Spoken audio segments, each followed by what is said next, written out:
সংযুক্ত আরব আমিরাতের red line হুমকির পর ভয়ে মরিয়া মধ্যপ্রাচ্যের কসাই বেনিয়ামিন নেতানিয়াহু। পশ্চিম তীরে ইসরায়েলি দখলদারিত্ব নিয়ে সংযুক্ত আরব আমিরাত ছাড়াও আরব দেশগুলোর ক্ষোভের মুখে এবার আপোষ করতে বাধ্য হয়েছেন বেনিয়ামিন নেতানিয়াহু। সংযুক্ত আরব আমিরাতের হুমকির পর পশ্চিম তীরে সার্বভৌমত্ব প্রতিষ্ঠার চিন্তা থেকে সরে এসেছে ইসরায়েল। দেশটির কর্মকর্তাদের বরাতে এমন তথ্য দিচ্ছে টাইমস অফ ইসরায়েল থেকে মিডল ইস্ট মনিটর। משטר אסד חוליה מרכזית בציר הרשע של איראן। গণমাধ্যমগুলো বলছে এরই মধ্যে আবুধাবির স্বীকৃতি হারানোর ভয়ে সরকারের এজেন্ডা থেকে পশ্চিম তীরকে মানচিত্রে যুক্ত করার ইস্যুটি বাদ দিয়েছেন নেতানিয়াহু। এমনকি গত বৃহস্পতিবারের মন্ত্রিসভার বৈঠকের কয়েক ঘণ্টা আগে এই সিদ্ধান্ত নেওয়া হয়েছে বলে জানিয়েছে ইসরায়েল সরকারের কর্তা ব্যক্তিরা।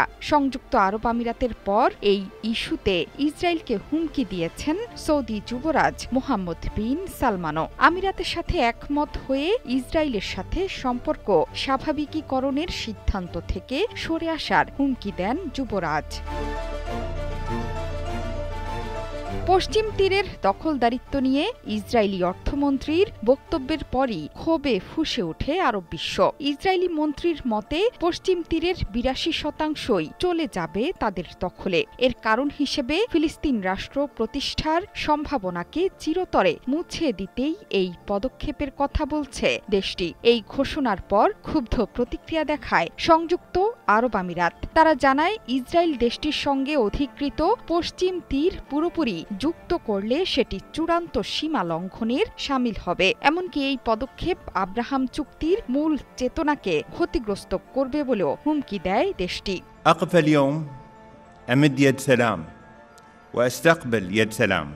২০২০ সালে যুক্তরাষ্ট্রের মধ্যস্থতায় স্বাক্ষরিত আব্রাহাম চুক্তির মাধ্যমে ইসরায়েলের সাথে কূটনৈতিক সম্পর্ক স্থাপন করে আরব আমিরাত, বাহরাইন, মরক্কো ও সুদান। এই চুক্তির অন্যতম শর্ত ইসরায়েলের প্রধানমন্ত্রী বেনিয়ামিন নেতানিয়াহুকে তখনকার সময়ে পশ্চিম তীরের কিছু অংশ তার দেশের সাথে সংযুক্তির পরিকল্পনা বাদ দিতে হবে। সে সময় নেতানিয়াহু সাময়িকভাবে পরিকল্পনা স্থগিত করলেও সেটি এখনও তার আলোচনার টেবিলেই আছে। বলা হচ্ছে সংযুক্ত আরব আমিরাত আব্রাহাম চুক্তি থেকে বেরিয়ে গেলে নেতানিয়াহুর সাথে ডোনাল্ড ট্রাম্পের টানাপোড়েন বাড়তে পারে। আরব দেশগুলোর চাপে ইসরায়েল পশ্চিম তীরের দখলদারিত্ব থেকে